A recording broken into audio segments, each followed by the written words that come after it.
Okay. When humans generally look out to space, but astronauts generally look back at Earth. And it has to do with feeling a sense of homesickness. And there are already plans, commercial plans, but also by the agencies, to go beyond just low Earth orbit and venture out to Moon and Mars. And the picture on the left is the kind of life that astronauts currently experience. And if humans want to venture out deeper into space, we actually want to create a life that looks more like the picture on the right. And our answer to this is very simple: bread. Because think about bread. Everyone in this room probably has an emotional experience related to bread, just looking at that. You have just by smelling it, by touching it. Bread is more than a staple food. It has a significance throughout our generations. Ever since 10,000 years ago, when we started with agriculture and created civilization, bread has always been a symbol for quality of life. It's in the prayers, our daily bread. It's in words like breadwinner or Brot- und Buttergeschäft in German, or even the word friend in French, copain, which comes from companis, with bread. So bread always stands for home, well-being, quality of life. And that's what INNOspace wants to do. And that's why we think that actually bread is the stepping stone for us to venture deeper into space. And in order to do that, we want to bring technology and bread together in a mission to the International Space Station for Alexander Gerst.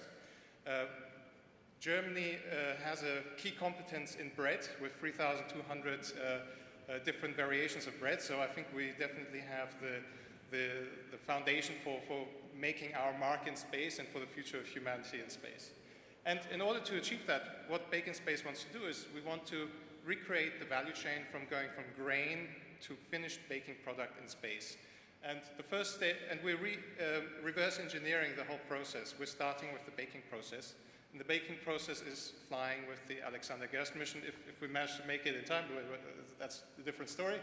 But the idea is to work together with non-space industry who have a key expertise in, for example, Miele, in oven technology, with maybe the Zentralverband with the bakeries, but also if we look at the different phases. So we're starting with baking, but let's say kneading, mixing flour with water, maybe Vorwerk with their Thermomix is the right partner for that.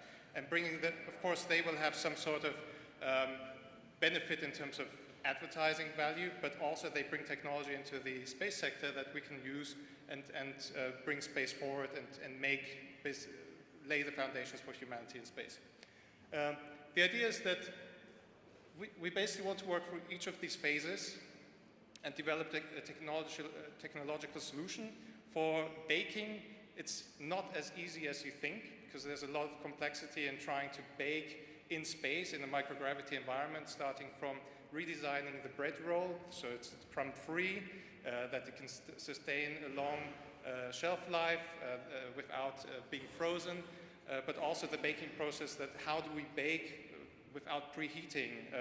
How do we get rid of water that comes out, or how do we add water so the whole thing doesn't burn, including things like crumbs that might fly inside the oven. We have to be able to control all these elements, and that's going to be an interesting technology demonstration when we fly with Alexander Gerst. But as a startup beyond that, of course, there's different strands that we're working towards. So one, of course, is creating space hardware for baking, for space tourism in the future, for example, for future missions to venture deeper into space. But also with regards to just the oven now as phase one, offering baking time for research, but also for advertising, for other purposes, and also creating spin-off products for Earth. If that be the crumb-free bread roll that will be available in shops near you in the future, or the oven technology that we're developing, because the oven that we're developing for space is working with a tenth of the power that is available here on Earth. So it's well insulated. We're currently looking at vacuum technology as well as a means of baking, but the spin-off product might be an oven that, for example, when we have self-driving cars in the future, you don't need the steering wheel, but there's a perfect space for our oven there. You can sit back, relax, and enjoy the ride with a fresh bread roll. Thank you very much.